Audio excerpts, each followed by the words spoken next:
Okay guys, my name is Serge. I would like to speak with you about the two famous MIDI controller, Oxygen Mini Pro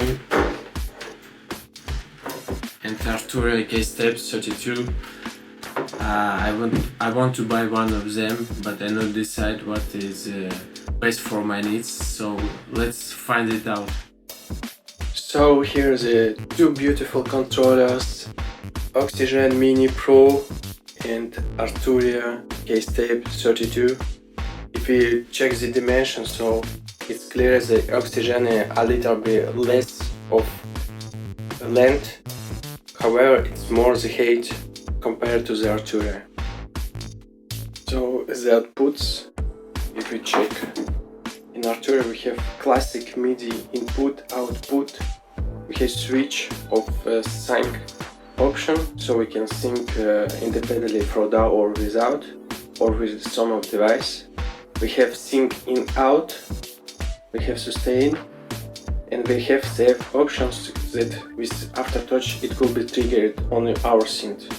And we have also power adapter or using USB.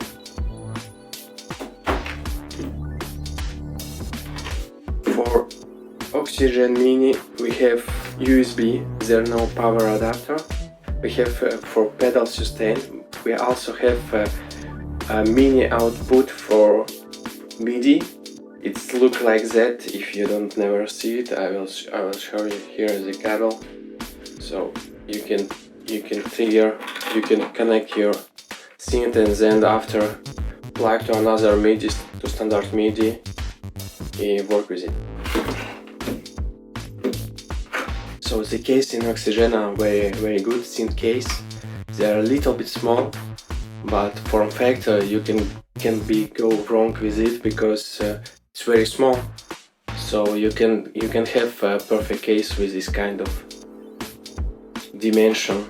So it's very usable. They are not perfect.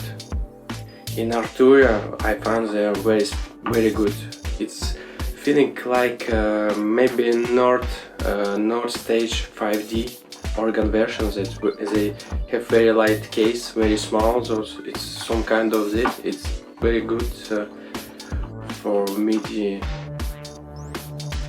task. You can have playing piano, small tips, small chords. You know.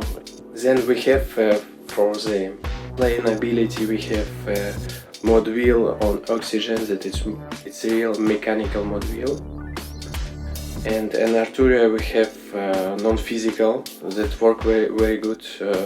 I was not optimist. I think it will be not perfect, but I tried. It sounds. There's some features in Oxygen that Arturia don't have it. You have pads that can be used like normal drum pads. In Ableton Station it will give you colors of your clips, so for live performance it's very useful. But also can be used to switch arpeggiator. So when you arpeggiator you can say change some settings, and you also can change time division, and pads are used for this.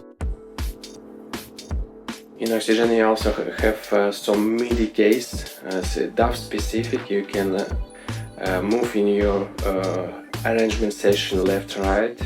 You can have pad banks change for the drums. You can have stop, play and record actions that map it directly to your MIDI control. You also have faders. For faders it's mapped to your session. In my Ableton it's 4 tracks, and when you move it to the right of your session they remap 4 of them to these 4 next channels.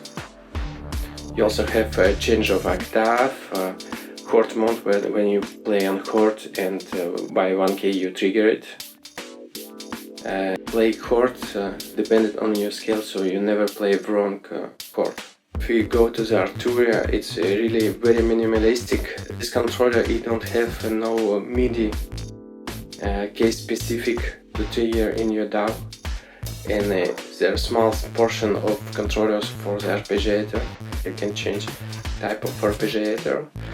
You can change time division of your arpeggiator.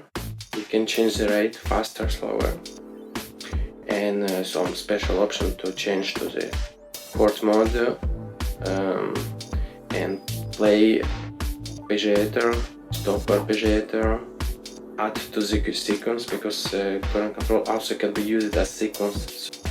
So to conclude, the both controllers are very nice, have very nice case, very good capabilities. And in the first place, I think that actually Exigent it's have more features that I need, but finally everything that I do in the past I can use a normal case, and as case and Arturia are very good, so I have no issues to play the right velocities that I need for the drums.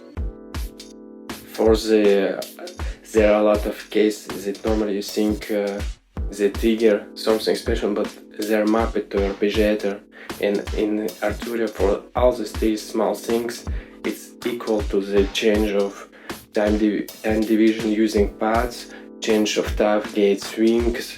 In the Arturia it's very more elegant, the small portion of things that you can control with case, but all with pads, with knobs, but all knobs are very nice designed. If in Exigent to control stop, start, record, I have them in Ableton. I use hotkeys, and all of them you can use with one hotkeys on your laptop. So guys, what you prefer, what is the best MIDI controller for you? Let us know in the comment.